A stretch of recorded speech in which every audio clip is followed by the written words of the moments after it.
आफल drama की अगले episode में आपको दिखाया जाएगा कि मुख्तार साहब जो कि अपने बेटे और बांजी की बचपन की मोहब्बत को भूल चुके थे, सिर्फ और सिर्फ इस वरीशा की वजह से, क्योंकि उन्हें सिर्फ याद था तो अपने मरे हुए भाई से किया हुआ वादा कि वो उसकी बेटी का ख्याल रखेंगे। मुख्तार साहब जो कि वरीशा की मोहब्बत में अंधे हो चुके हैं और अब उनकी यही गलत फैसले वहाज और वरीशा को इस निकाह करने पर मजबूर करेंगे और वो चुपके से निकाह कर लेंगे। और जब महक फिर से उनके सामने रोना पीटना डालेगी और वरीशा अलग से ओवर एक्टिंग करेगी कि बड़े अब्बू आपने मुझे कहीं का नहीं छोड़ा, कौन करेगा मुझ जैसी लड़की से शादी, क्या मैं इतनी बुरी हूँ कि मुझे ना तो उमर ने अपनाया और ना ही मुझे वहाज ने अपनाया। अगर आज मेरा बाप जिंदा होता तो यूँ मैं रुस्वा ना हो रही होती। और यहीं पर महक भी अलग से ड्रामा क्रिएट करेगी, क्या किस्मत पाई है मेरी बेटी ने, पहले जब उसकी शादी होने लगी तो बारात ही नहीं आई और जब अब आज उसका निकाह था तो लड़के ने अपनी पसंद की लड़की से शादी कर ली। क्या होगा मेरी बच्ची का, अब तो मेरी बेटी से कोई भी शादी नहीं करेगा। अब मुख्तार साहब का मजीद महक दिमाग ख़राब करेगी, क्योंकि जब उनकी चाल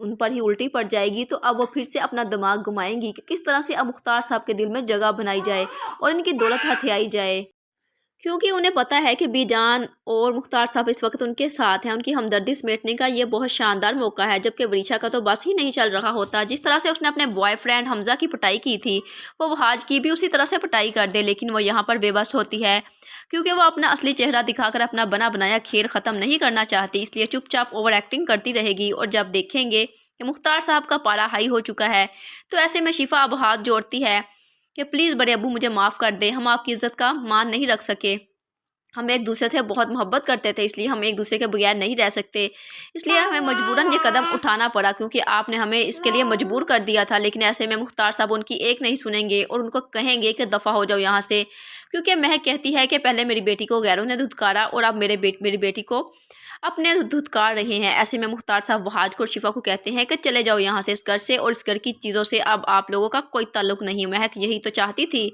अब महक दिल ही दिल में बहुत ज़्यादा खुश होगी, लेकिन फिर भी ड्रामा क्रिएट करती रहेगी ताकि वहाज और शिफा को हमेशा हमेशा के लिए इस घर से निकाल दिया जाए। इस तरह दौलत पर और इस घर पर उनका ही कब्जा हो जाएगा। तो क्या महक और वरीशा अपनी चालों में कामयाब हो पाएंगी? जानने के लिए देखते रहिए ड्रामा सीरियल आफत।